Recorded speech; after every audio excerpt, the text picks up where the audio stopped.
My mother went to the store that day. She went there to go pick up a prescription medication for my grandmother. She had been caring for her for as long as I could remember. She shouldn't have even gone to the store. I mean, it was raining all morning, and the prescription was even ready for her to pick up last week, and she had gone, and they told her to come back on this day. She should have actually been in Ottawa with my father on a business trip, but she felt that she should stay behind to take care of my grandma. She always stayed behind to take care of others. 59 years, 7 months, and 17 days before this day, my mother was born in the Sardilapur district of India. Her family moved to Canada in 1969, settling in Vancouver, British Columbia. And here she was, in this massive and booming city with just a suitcase with a couple of clothes. It only took a year before her life would change forever again, because that's when the Canucks showed up, and my mom became their biggest fan. I never figured out how the sport of ice hockey got my Indian mother's attention, but it was a passion she never stopped caring for. I mean, over the years of her growing up here, she not only was a diehard Canucks fan, she even became a diehard Pittsburgh Steelers football fan. She was more devout to the Steelers than most of the Christians I know were devout to Jesus. She graduated from high school in 1975. In her yearbook she wrote, "I just want the good life. I want to read good books. I want to listen to good music. And I want to bask in all the sunny days. I'd love to work in a nice office."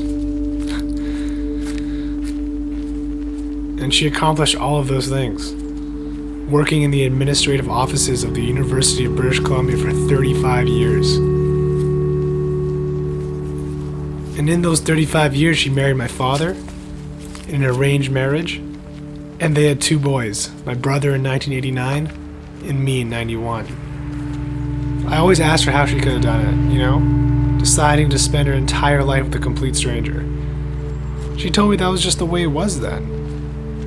Marriage was less about a love between the adults and more about the kids you try to raise. And she really loved us more than anything else. From the minute we were born, she'd become the greatest mother that ever lived. Just as she was beginning this next chapter of her life, the life of a mother, she lost both her kidneys due to kidney failure in 1993. This forced her to raise my brother and I while having to hook herself up to a machine to perform dialysis on a daily basis. My mom said it gave her an excuse to read good books every day and listen to all the good music. As my brother and I got older, she put us in every sport she could. She wanted to make sure we were as active as we could be. All the while she had to stay home and stay hooked up to all those machines because of her dialysis. Whenever we got back home though, she wanted a full breakdown of every game we played. Just play for play for play. But then 2003, her life changed all over again. I remember I was eating dinner that my mom had prepared for us on the kitchen table, and we had TV on there, and of course the Canucks game was on because my mom never missed one. And the phone was just a little bit behind me. And as I was watching the completely inconsistent goaltending of Dan Cloutier, which had driven my mother crazy and probably made her hair turn gray those years, I felt something that I'd never been able to describe. I felt it before I even heard it. Before the phone rang, I knew what was going to happen at the end of that phone call. I knew my mom was going to get a kidney.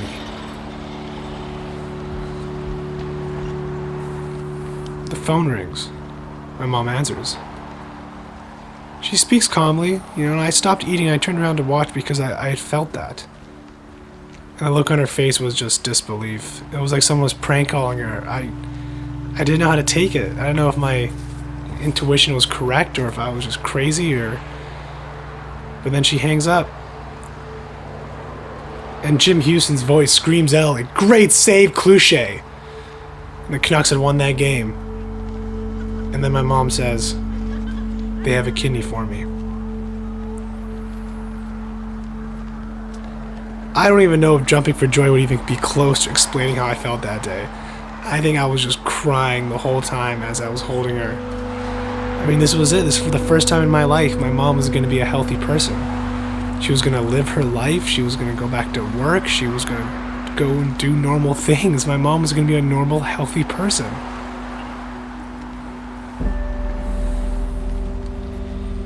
She was going to be free. I never thought of who it was that lost their life that day to give my mother her life back. I never thought about that family who just lost someone. I never did. Now my mom was really living. I mean, she was traveling, she went out, she went back to her job, back at the good office job. She became more in touch with everyone else in her life. And now that she could go and see people, she never had an excuse not to spend time with others. And now that she wasn't hooked up to a machine, she didn't have a schedule for when she had to be home by, she was out all the time. It was completely different for me. She even came to our hockey games, which was actually rougher to deal with than not having her there. You know, before I could just come home and say the game went fine. I mean, some kids complained about their dad being the coach and that being tough to live with, but that's nothing compared to her. I mean, she knew more about the game than all the coaches and could chirp better than most of the players. The whole way home was always about how I never read the backdoor player sneaking in off the point. How could I have missed that breakaway? Don't fall for those leg kicks, they mean nothing, gotta follow his blade. Thanks, Mom. Yep. Wasn't the best thing to hear after, a big loss, but I'm really glad she did tell me those things. It showed me how much she cared. Mom, I'm fucking done. I'm not playing hockey anymore. You'll never pin me on that team, no matter how hard I try, no matter how much I skate, no matter how hard I work. They don't care. They don't care about any of that. They'll never pin me on that team. I don't want to play anymore. I'm fucking done.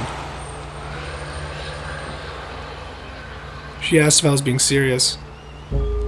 I told her I was. And that was it.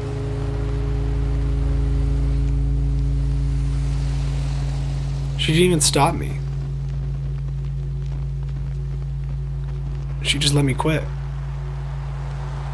And I did that. I quit on myself. And I quit on my mom.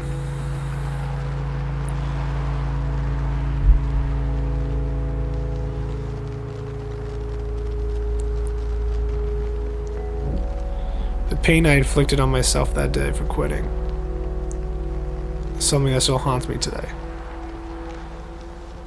I can't go to sleep at night without thinking about the day I quit hockey.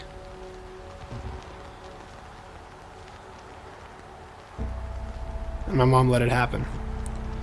She let me fail. And I failed.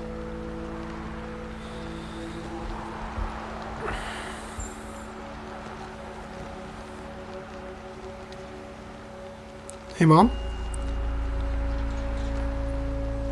I want to be a filmmaker. I had never been so nervous before. I mean, I know my mother wanted me to go to UBC where she had worked all those years, and my brother went there and graduated and everything right, and, it just felt like being a filmmaker was not a good option. But she never refused me. She reminded me about hockey.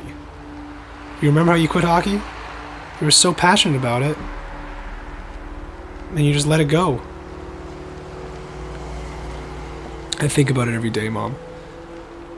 It hurts me so much. It hurts me so much.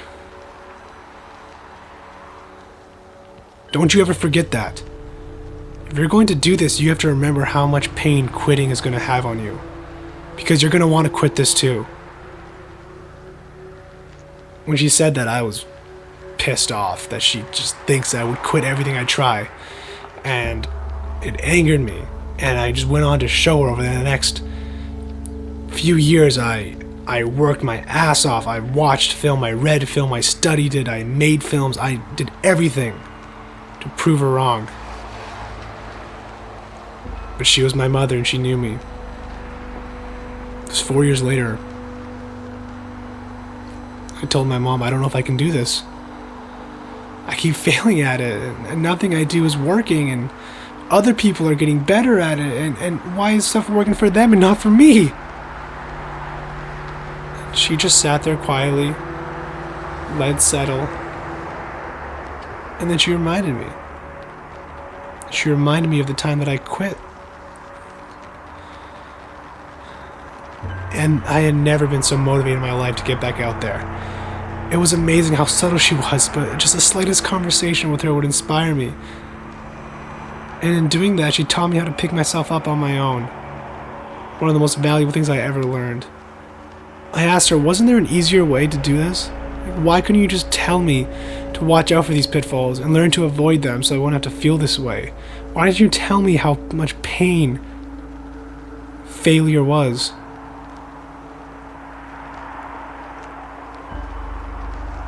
She told me that it's because that I was just like her. She saw so much of herself in me that she knew that intense passion has a balance. That if I could love something so passionately, that I'd also be able to hate it just as much. So failing was necessary. It's the best thing that could happen to me. She told me that's the only way you know what you're made of. I didn't believe her. I was mad at her still for letting me fail. And then she told me her story. She told me how she had been lazy and thoughtless when it came to taking care of herself.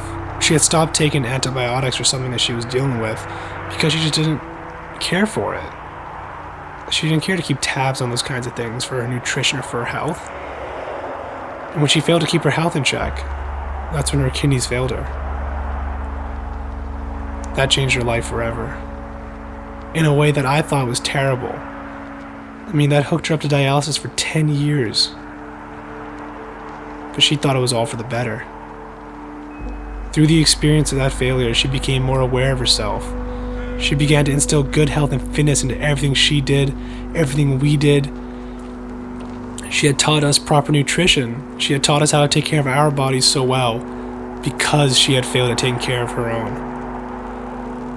She told me she wouldn't have been who she was today if she never failed. So she told me, when I turn 60, I'll understand it all. She said it's only now that she can even see what it's all about. I mean, she was enjoying her life as it was being lived. It was the greatest thing to witness. Just being around her was unlike anything I've ever felt. I mean, when she walked in a room, she was there, 100%, and you could feel it. And she was someone who had lived a life. She's had success, she raised us, she accomplished everything she wanted to do in her high school yearbook. She also failed. She failed herself. But she was happy with it. She was happy with the life she had. I've never seen anything like it. The care and love she gave out on a daily basis to everyone she met always astounded me. I mean, my friends would come to my house only to spend an evening chatting about life with my mother. You know, like I would just walk in the door one day and there's my buddy just on the couch with my mom having tea. Talking about something or other, but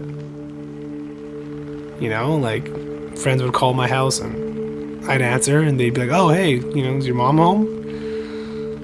And you know, she would pick up and they would talk for an hour and a half about some issue he was having in his life, and my mom was right there to do it with him. She helped everyone.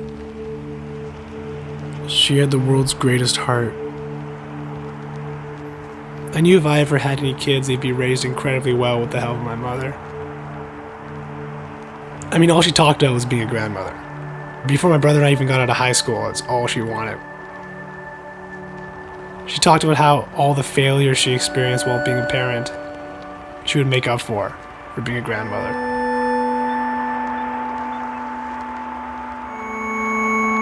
I imagined growing old with her, being that someone I could always talk to, being someone I could always share experiences with,